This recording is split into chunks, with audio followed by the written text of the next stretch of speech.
تموز من كل عام، وتحديدا منذ 1949 يقام مهرجان موسيقى المألوف في بلدة تستور.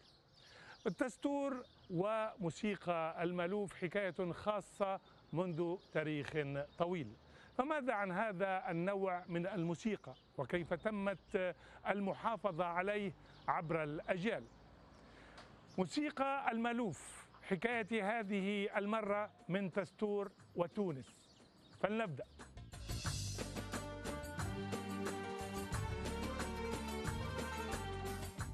المألوف نوع من أنواع الموسيقى خاص ببلاد المغرب العربي بقسميه الدنيوي والديني المتصل بمدائح الطرق الصوفية، علما أنه نشأ في الأندلس إلى أن استقر ببلاد المغرب العربي. المطربة عائدة النياطي وريثة هذا النوع من الموسيقى، وهي أستاذة ومطربة بآن معا.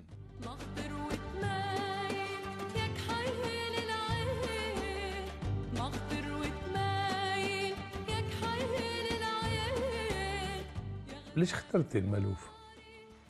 هو المألوف ماهوش اختيار قبل كل شيء. هو بالنسبة لنا احنا في تونس مثلا هو استماع لا إرادي في البداية.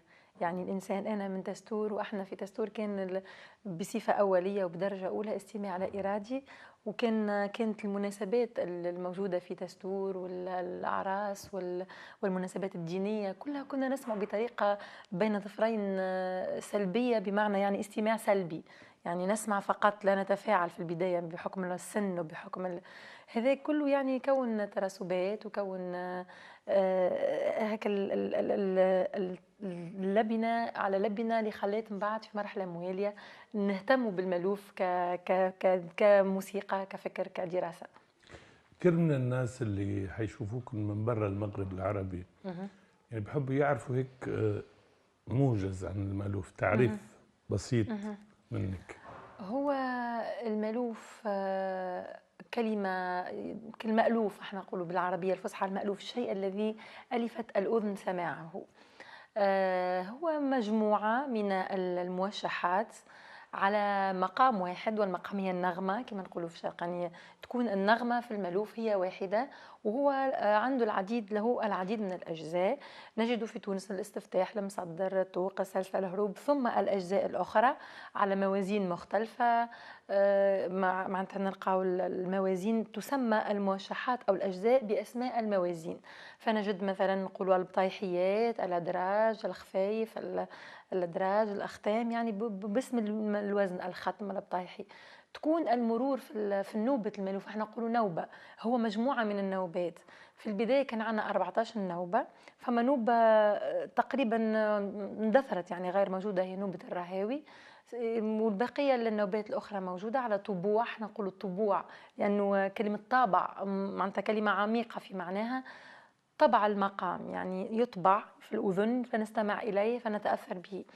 المألوف هو مجموعة إذن من الموشحات اللي تكون فيها سلاسة وتدرج في الأداء. نبدأ من البطيء وصولا إلى آخر النوبة، تكون يعني متحركة على إيقاع سريع حتى ننهي النوبة من المألوف. وخير دليل على الكلام النظري التطبيق.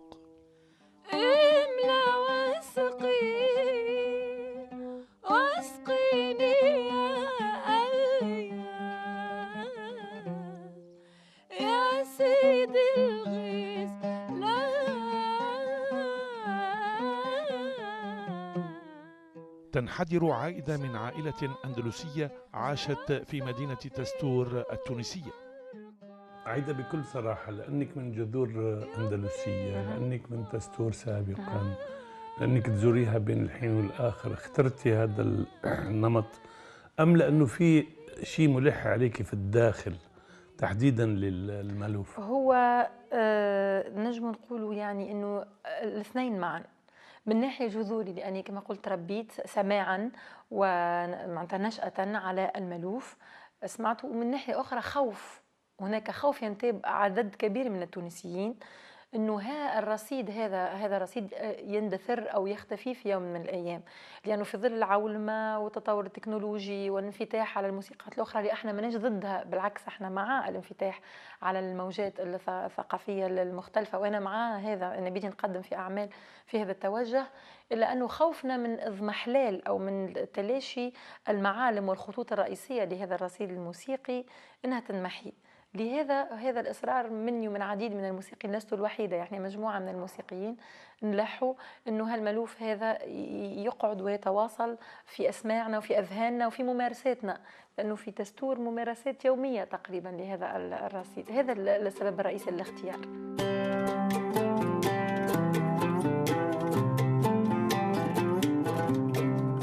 صمد الملوف لفترات زمنية طويلة. احنا عندنا النشريات، نشريات الملوف، عدد من الأجزاء، كل نشرية فيها نوبة نوبتين نجد فيها. ما الذي وقع تجميع الملوف من جميع أنحاء أرجاء الجمهورية التونسية، بدءا ببنزر، التستور، مع العديد المناطق المهتمة بهذا الرصيد. ثم وقع اختيار أو تم اختيار الروايات التي حسب تعبير البعض وبعض الذين جمعوا هذا الرصيد، الذين نكن لهم احتراما كبيرا لأنهم ساهموا كذلك في حفظه من التلاشي، لكنهم اختاروا بعض الروايات المعينة حسب ما استساغته آذانهم أو حسب ما ما كان يعني أقرب الأذن. اختاروا بعض الروايات وهمشوا الروايات الأخرى. هذا المشكل الرئيسي الذي نحن الآن بصدد معالجته، لأنه في دستور مثلا، أعطي مثال، نجد بعض الكلمات في الموشحات ليست موجودة في هذا من باب عدم العلم بالشيء. مثلا بيرشاء يقول يا الروي، يا الروي، وقع استبدالها يا الريم، يا الريم، لسبب بسيط، لم تفهم كلمة يا الروي، وهو قاضي القضاة يعني الروي، وهي عائلة أيضا من دستور، يعني هناك دلالات ومرجعيات اجتماعية تاريخية يمكن لها أن تمحي بمجرد عدم الانتباه لها. نحن مع الحفاظ على التناقل الشفوي من ناحية، بترسيخ بعض الفضاءات الثقافية، بعض الأماكن التي تعتني بهذا الرصيد، ومن ناحية مع التدوين، لأنه أيضا السندات المكتوبة مهمة جدا والسندات السمعية.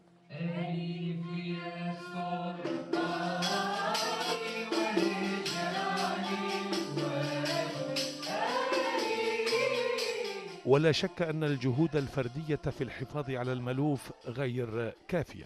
شو بتقديرك يعني تطلبي من الحكومة للحفاظ على هذا النوع من الموسيقى؟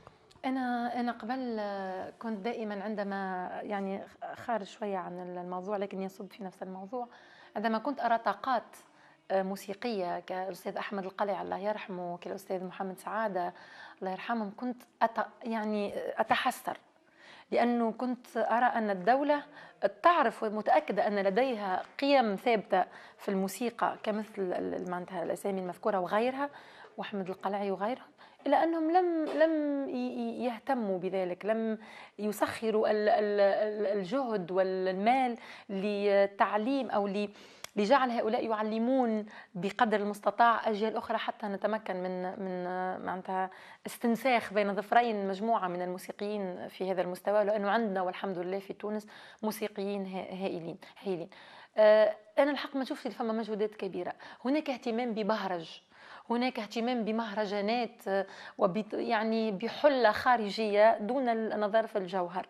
مؤخرا مع بعض الموسيقيين اللي شدوا مناصب سياسية والحمد لله، يعني الموسيقى عندما يأخذ منصب سياسي على الأقل نفرح، وقع الاهتمام بذلك، ووقع بعض فروع عديدة في أنحاء الجمهورية التونسية للرشيدية للاهتمام بالملوف، إلا أنه أستاذ أكرم أنا لا أهتم أكثر بتعدد الفروع بقدر ما أريد أن يكون الاهتمام، بما أنه بعثت هذه الفكرة جيدة وممتازة. الآن الدور يعني أصحاب أو البلدان التي وقع بعض معناتها فروع رشيدية بها أنهم يهتموا بخصوصية منطقتهم فقط لا غير، لأنه هنا الثراء لن يكون بترديد ما هو موجود في العاصمة، بالعكس علينا أن نهتم بالرصيد الخاص بكل منطقة. هنا ستكمن معناتها الثروات والتعددية والثراء. إذا اهتممنا بهذا الأمر أكيد أنه سنتحقق من الحفاظ على هذا التراث من التلاشي.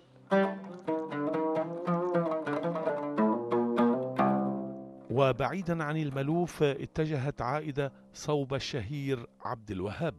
مين عذبك بيتخلصوا مني، مين عذبك بيتخلصوا مني. بالرغم من انتقال بعض أبناء تستور إلى المدن التونسية الأخرى، فإن الحنين إلى موسيقى المالوف لا يزال يشكل القاسم المشترك للكثير من فناني تستور. المزيد بعد الفاصل، انتظروني.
يعيش بين تونس والحمامات، لكنه لا ينقطع عن نشأته في تستور وعن عائلته، ما يشير إلى تشبثه بجذوره.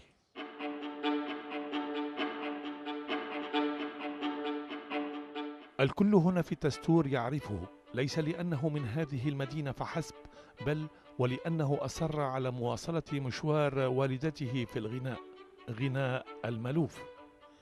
يزورها دائما كلما أراد استرجاع الذكرى عن نشأته وعن مدينته. يا بابا يا واقف بصوا لي يحكون معايا يابا يا ليلى.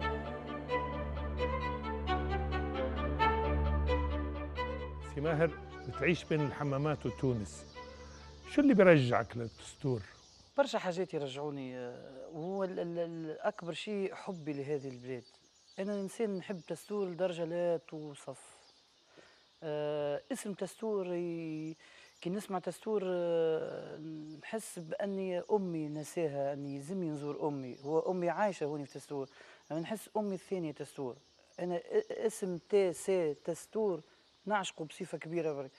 كي نشوفه يتكتب قدامي نموت على الاسم هذاك. البلاد هذه صغري، تربيتي، محبتي، صغار، صحابي، حياتي، الجدران متاعها، صحابي كل. أنا نحس قطعة من لحمي تستور، قطعة من بدني، قطعة من قلبي تستور. يا والدي خليني بالدمع نوصف حالتي وأحوالي، يا والدي خليني بالدمع نوصف حالتي وأحوالي، يا والدي الأحزان تسكن عيني، لا نلت مع الأيام راحت بالي. علاقة تستور بالملوف كأنه فيك علاقة توأمة. هي تستور الأم في الشكل هذايا، لأنه التناقل الموسيقى الأندلسية من الأندلس مرورا بالجزائر والمغرب، أول ما حطت الرحال في تونس ديريكت مباشرة مشاو لتستور اللي هي تشيلا سابقا. تشيلا اللي هي تستور الأندلس لقاو فيها المنطقة الخصبة اللي فيها الماء، واد مجردة بحذاها. وهم الأندلس الفلاحين اللي جاوا من إسبانيا يعشقوا هالمناطق هذه، لأجل ذلك اختاروا مدينة تستور. وهما بيدهم الفلاحه ذوما ملوف جيه نقولوا احنا، يعني الناس تتغني الملوف، تحفظ الملوف. وقت اللي جاوا التستور زد على ذلك صنعتهم الفلاحيه، اعطاونا روح الملوف، اعطاونا الصنعه الملوفيه اللي هي عايشه معنا الى يومنا هذا. اللافت في قصة محدثي كيفية اكتشاف موهبته الغنائية.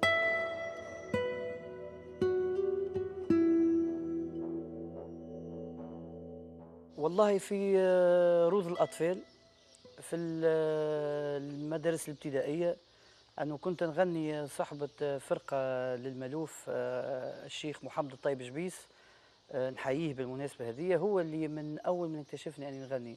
كنت نغني في روضة الأطفال، نتذكر بمناسبات يوميا، ومن غاديك هو كان جارنا زاده. من وقتها هو قال لي إجا معايا، يعني جبدي معايا الفرقة السلمية، فرقة سلمية تغني بالإنشاد الديني. والدتك كما بعرف كانت تغني كمان ملوف، أكيد. ما قدرت تكتشف صوتك؟ لا، أنا أمي كانت تغني في الحفلات العائلية، نقولوا احنا الأغاني التراثية التستورية، كنت ديما نصاحبها. كانت عندنا ميزة في تستور هي موجودة لتوا، الزيارة نقولوا، نمشوا الأولياء الصالحين في تستور اللي موجودة في الأحواز تاع تستور، يباتوا جمعة وسبت وحد. كنت أنا صغير بابا كان ما يسيبها يقول هز معاك ماهر، ديما نمشي نرافقها.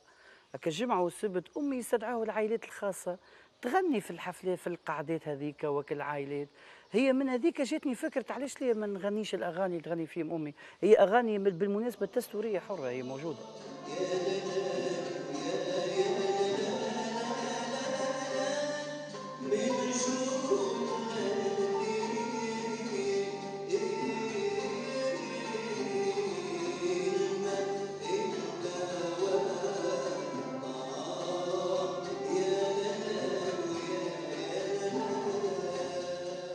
على أنني قرأت عن تقصير ما من قبل الجهات المختصة بالمالوف وبالمهرجان السنوي الذي يقام في تستور.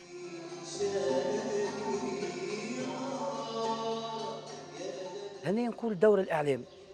على فكرة مهرجان تستور في السنوات الأخيرة كان يذاع مباشرة تلفزيا افتتاحا واختتاما. هذه الظاهرة هذه ما عادش، كي أنت مهرجان تنحي له هالميزة هذه يفقد الصدى نتاعو إعلاميا. احنا نشوفه في الندوات الصحفية تاع مهرجان تستور ما عادش تحضر صحفيين.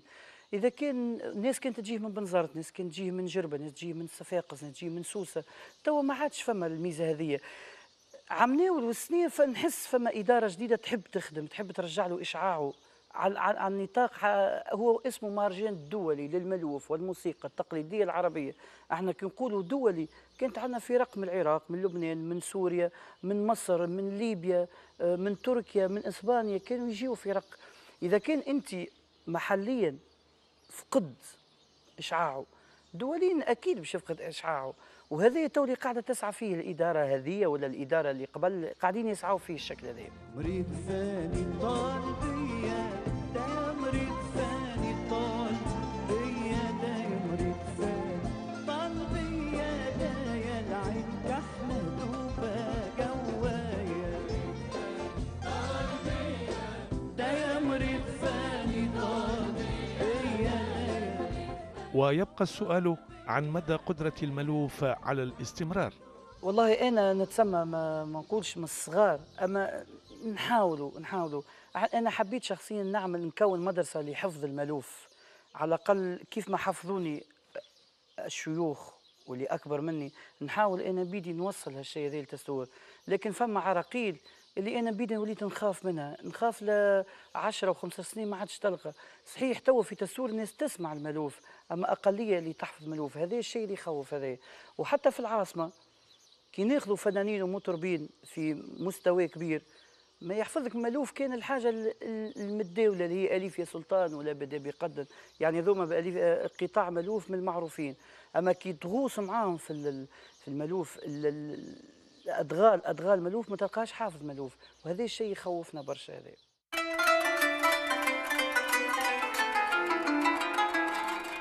إذن على من تقع المسؤولية.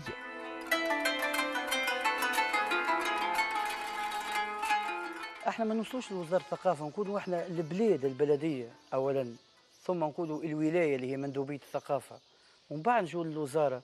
الوزاره تقول لك اذا كان كل بلاد يخدموها رجالها. والله انا شخصيا انا وزميلي شكيب فرياني عازف كمانجا سعينا باش نكونوا هكا. انا قدمت مطلب باش نحب نعمل مدرسه لحفظ الملوف هوني، ما لقيناش اذاني صاغيه، ما مشيتش معنا الناس اللي في تستور للاسف. وهذا اللي قلت لك عليه، انا بيدي خايف لا نوصلوا في وقت من الاوقات انا ما عادش حتى حد يكون حافظ الملوف تستور.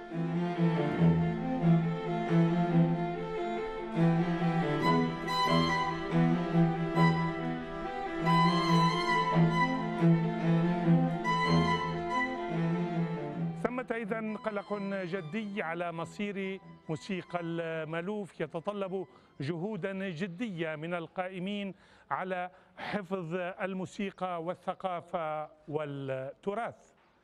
إلى اللقاء الأسبوع المقبل في حلقة جديدة من حكايات مع أكرم خزام.